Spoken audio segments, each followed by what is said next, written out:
Blog Talk Radio. Today is Monday, February 1st, 2016. Boy, it sounds so amazing to say that. And this is Foxology Today. I am Silver Ray Fox, your host. Well, I hope you had a wonderful weekend, and I also hope that a wonderful week is in store for you, too. Happy Monday to you all. Wow, doesn't it seem like it was just last week that we were making those 2016 resolutions? It's true, time does seem to fly. It doesn't really, but it just seems like it. But, I believe that what we have to do then is spread our wings so that we can keep up, keep moving, going with it in as many positive ways as we can. And we're going to be talking about some of those positive things today. If you're a listener, you've listened previously to this show before, then you know how much I like talking about positive stuff. Today is Master Your Mindset Monday. It's a show that I do the first Monday of every month along with my radio BFF, TV host, and superstar RRR, Cassandra McShepard, who graciously accepts my invitation to share her thoughts on a variety of interesting topics that are meant to expand, explore, and excite even our way of thinking, our views, our perspectives, our consciousness about life, ourselves, and other things. Thinking thoughts is a powerful thing. I'm going to say it again. Thinking thoughts is a powerful thing, and that's why I like talking about it, and particularly our mindsets. You can rise, roar, and soar with how you think, or you can place every limitation imaginable in life's way in your way with it. As much as most of us want breakthroughs, break-intos, and break out of, and to break free of certain things that may be holding us back, it's important, if not critical. Don't you think that we always are stretching our thinking in the same way that we're compelled to exercise our bodies? We do it to keep our bodies fit. It is what we must do to keep our minds in the best of shape, too. Wouldn't you agree, Cassandra? Absolutely. And I'm glad that you equated it with physical activity, that of strengthening, toning, and keeping the body fit and agile, because the mind is a muscle, and it is a muscle that can outperform a back muscle, a side muscle, or any muscles that we might train for our body. The mind is the most powerful muscle that we have, and we do ourselves a disservice if we don't strengthen and stretch it and work it out as well. Well, it's so true, and that's a great, I did the whole workout I did, and I know how much that resonates with you as well as how we think, but that was a great way to frame where we're going with all of this. It is a muscle, and it is very powerful how we think. And so as we talk today about stretching our thinking, ideas, inclinations, and inspirations, we want to, say, how do we start that? I think when we're talking, we talk about this stuff so frequently, and sometimes it seems otherworldly, I suppose, or even out of reach for some people, but it really isn't contextually. What we're talking about is really pretty normal day-to-day ways that we operate in the world that we can potentially be better at doing just based on how we handle our mindset, how we handle our thinking. So what I think we would like to do first, Cassandra, going into this, since we put the workout idea out there, is how do we give our ideas, inclinations, and inspirations to work out? I think one of the things we have to do is look at what do we have to lose. If we're actually looking at a workout for physical purposes, we'd be thinking about how we're trying to get in shape and what we're trying to lose. So one of the things I wrote down is maybe a ton of negative thinking. That may be the first purpose and looking at how to stretch your thinking, getting rid of the negative thinking. Sounds easier said than done, but you got to start somewhere, just like you do with a regular physical workout, right? You absolutely do.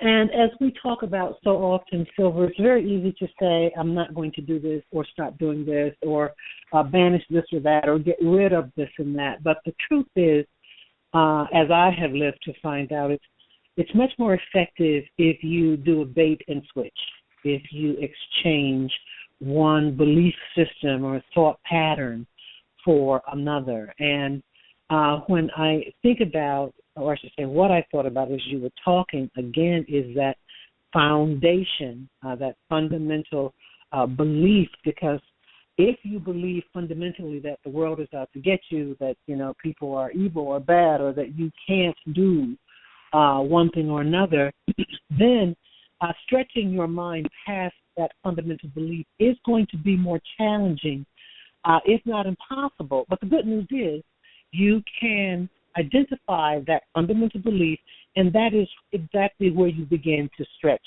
and work that out. That's really a great thought. Shedding the bad thoughts may not be easy, but it definitely is a part of the process. And the fact that you said bait and switch, I really like that, because that's another thing to, rather than just kind of maneuvering, put out there what it is you're going to think or do by getting rid of the negative part of the thinking. And when you're doing a physical workout, you determine which machinery you're going to work with or which program you're going to follow. Not just saying, I'm going to get in shape, I'm going to lose weight, but you actually have some trainer or somebody that's guiding you through the course of, again, the workout machinery, showing you exactly what you need to do. So I think it's a great idea. Write down some of those thoughts and have them available to you to counteract on whatever it is you may be thinking that is not taking you down, losing the bad thoughts. So that's really, really great. The second thing I have is stretching first. And I want to use some examples. I have imagine. And I mean imagine all day, every day. Imagine. Einstein said that the imagination is a preview of life's coming attractions. And there are gazillion examples to use, just a gazillion examples to use of people who use their imagination. All we have to do is look around. Everything we see was the result of somebody's idea or inclination or inspiration. But I wrote down a couple of big ones because they morphed into things that were so huge that most of us don't even think back to their very meager beginnings as a slight thought in somebody's head. And if one of them is the whole social media thing, and of course Mark Zuckerberg, who has become we need to think of another word for the zillions that he has made from instituting Facebook. But it was just a thought, probably not even put onto any, I'm sure not even on any paper initially, like most of us. It's just there, and you're swirling it around in your head. And in his particular case, nothing stopped him from moving forward, and now he's for the greater good, connected so many parts of the world and people in the world, and as many sometimes negative things that can come with social media.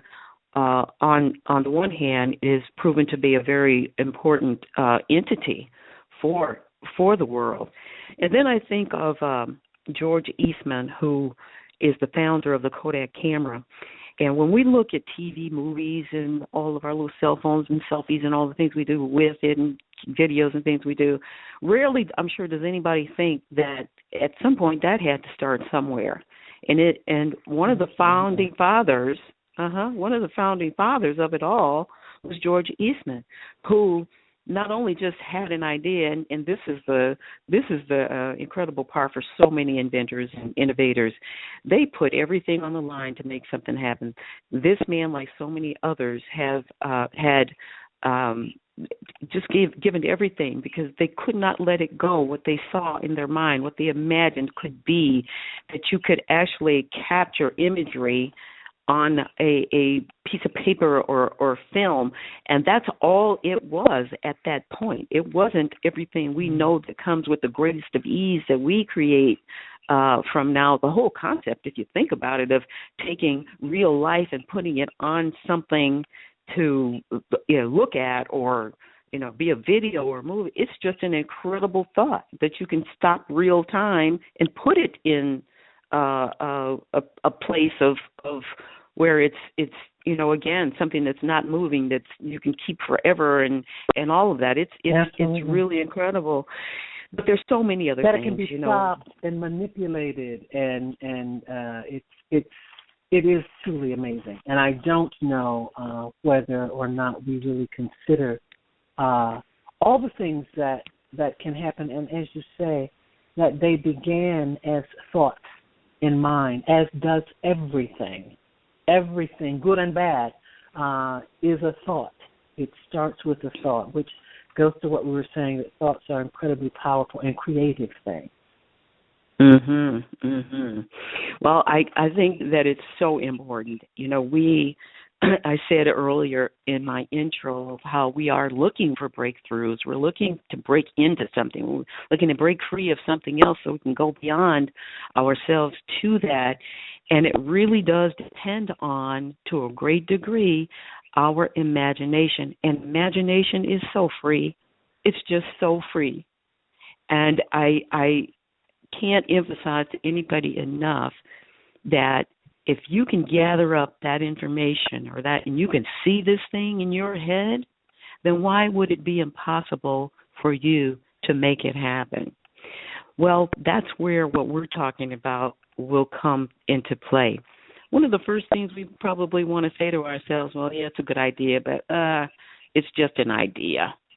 But then I don't know if you've ever had it happen, but I have. You think of something, then somebody else does it. And Absolutely. so you see that it may not have been you may not have been the only person that thought of it, but that doesn't mean anything. If you could be the first one to put it out there. So it's so important to just go ahead and follow that inclination that you may have. It could potentially turn into something so phenomenal. But, as I thought about this, I thought about one humorous thing, too, because some of those ideas may seem so silly to us or so, crazy. But some of the craziest ideas, too, have turned into some of the most lucrative things. I thought about the pet rock years ago. Mm-hmm. And you never about know. That piece of that lump of metal called the move ring. I had one. Yeah, I did too. Mm-hmm. And so, we never know what satisfies a person's emotions or curiosities enough to buy something. Those weren't very long-lived creations, but probably enough to make some people wealthy. And so I think you have to just follow through. Could it fall on his face? Potentially, but you find out with many innovators and idea people, inventors, they try a lot of stuff. They try a lot of stuff that doesn't work. It doesn't really matter in the whole scheme of things until you hit that thing that really does zoom for you. So you can't let your thinking keep you from stretching to that point that says, I should go ahead and give it a try. Go ahead and stretch and give it a shot. That imagination is telling you something about you or about something that the world needs. So don't hold back.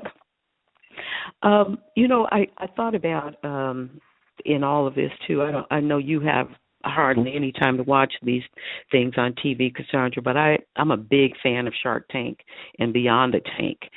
They have these multi-millionaire, billionaire people on a panel who look at ideas and inspirations that other people bring to them to try to acquire funding and support, help to launch their businesses in the beginning or to another level. And you learn a lot, and I want to encourage people who do have those kinds of ideas to watch shows like that, because I've watched it from the beginning. I've watched that show ever since it's come on. Rarely miss it if I can help it. But I think what you learn a lot about, and they are so information-wise with what they tell you, not just there to look at what people are offering, but to tell you about yourself, tell you about how your idea is either a good one, an okay one, a great one. And if you're listening with the right kind of listening ear, you're going to learn a lot about yourself and what can work and what if your idea is actually one that's a hobby, or if it's something that could potentially impact the world. I think it's important too. We've heard people say, "Oh, that's a wild idea." Well, maybe, but I think what that show helps to do is to give people a focused perspective on what it is that they may be thinking. Every now and then they have somebody that don't agree with the Sharks, which I think, sometimes their ideas do continue to go and grow. But listening to them, I think you get a very good idea of how to put framework around your idea, or how to really map a path to making that idea into something that's truly worthy, or could give you wealth, or give purpose to again, your life and maybe the lives of others. So I wanted to make sure I had a note there. I didn't want to miss saying that. It's not always something we can do by ourselves anymore. I heard somebody say that on a show I was listening to yesterday. You don't always have to try to do something by yourself. And he repeated it several times, and I think it's important too. Sometimes you got to, think it through, stretch through by yourself, but don't hesitate to ask others to give their thoughts and ideas on it as well. The third thing I have is put the time and effort to get that idea into shape, to help it to take shape. And I kind of, put some ideas on that by what I just said. But again, a couple of other things come to my mind. I was at Dr. Tony Evans' church yesterday, and he used a story to talk about how we think.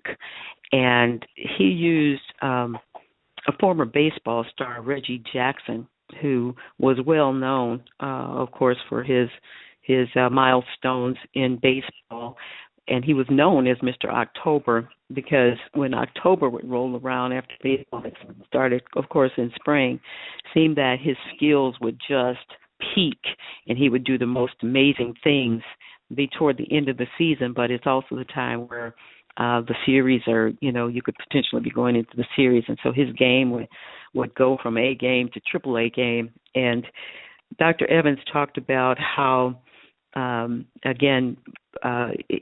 someone was interviewing him and asked Reggie, how does that happen? And he said, well, most people think, and I'm paraphrasing this, he said, most people think it happens in October. He said, but I start practicing this in February. And in his head and in his actions. And so I think it's so important to put information out there like that, to let people know that when your creativity, your imagination, your skills are at an optimum, it's not because it happens that day. It's not because of anything you just did in that moment. It's because you have worked and put the time in, the effort in to hone your thought, your idea, to come up with ways, several perhaps, or even maybe hundreds of approaches to getting to where you want to go.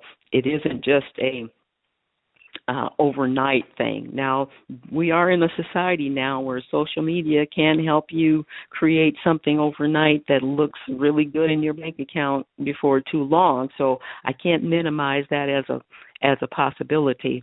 But I think if we were to interview the people that happened to as well, we'd find too that they had been in an imagination stage or a creative stage for quite some time before it actually popped out into accessibility to the general public.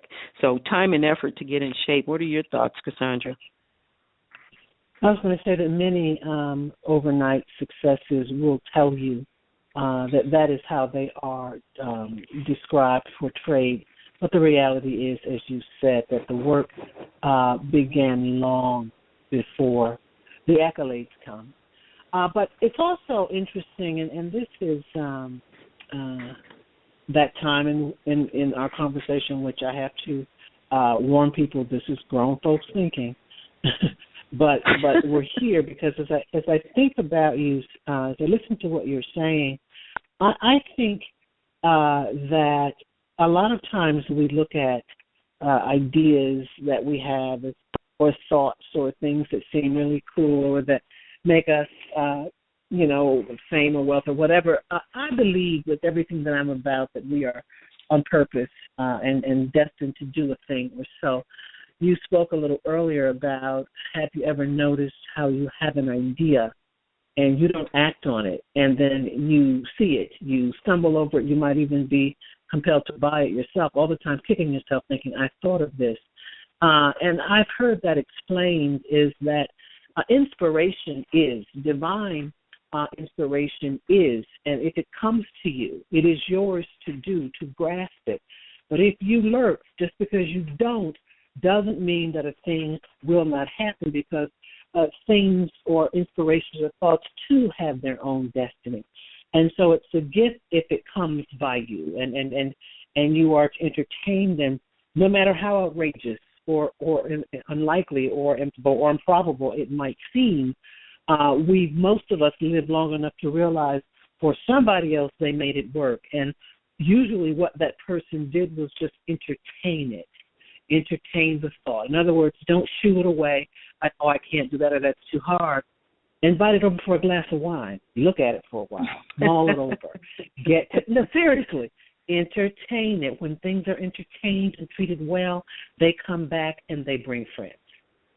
And so while you might not know what to do with it, when it comes back because you made it a safe place to be, it'll come back with the first step or another inclination or, so it's just, as you said earlier, thoughts are free, thoughts are personal, but thoughts are things.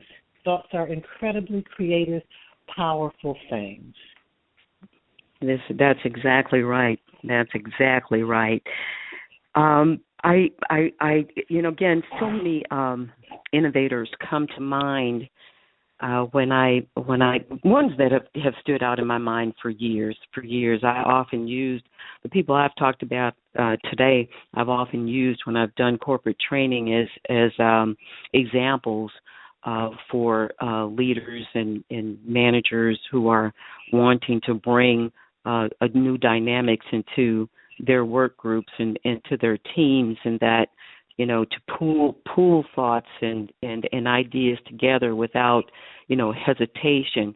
Don't be afraid to stretch your thinking, even if the ideas feel or sound like they may not be doable or workable. Some of it just feels like that. Everything doesn't resonate as a reality or a truth, or even if it does come out of your head or your mouth, doesn't mean that you're going to be the one to turn it into something. It may not be you. It might be somebody else. They say great minds think alike. So a lot of things are, going to be put out there. But the critical thing again is just to don't hesitate. Don't box yourself in. Don't be the one that stymies your own ability to expand and to stretch. Don't be your own, worst enemy.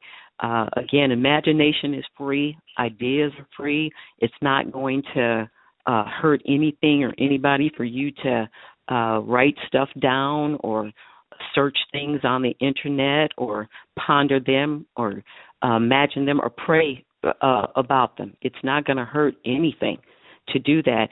I think of again, and his name escapes me. I'd have to try to Google it real fast. But one of the fathers of DNA, initially, when they had some big medical convening with lots of doctors and scientists and all, and he presented the idea, the concept of DNA, and then being able to use it to read so many things about an individual that were exact to self-identifying so many things about us, they laughed at him.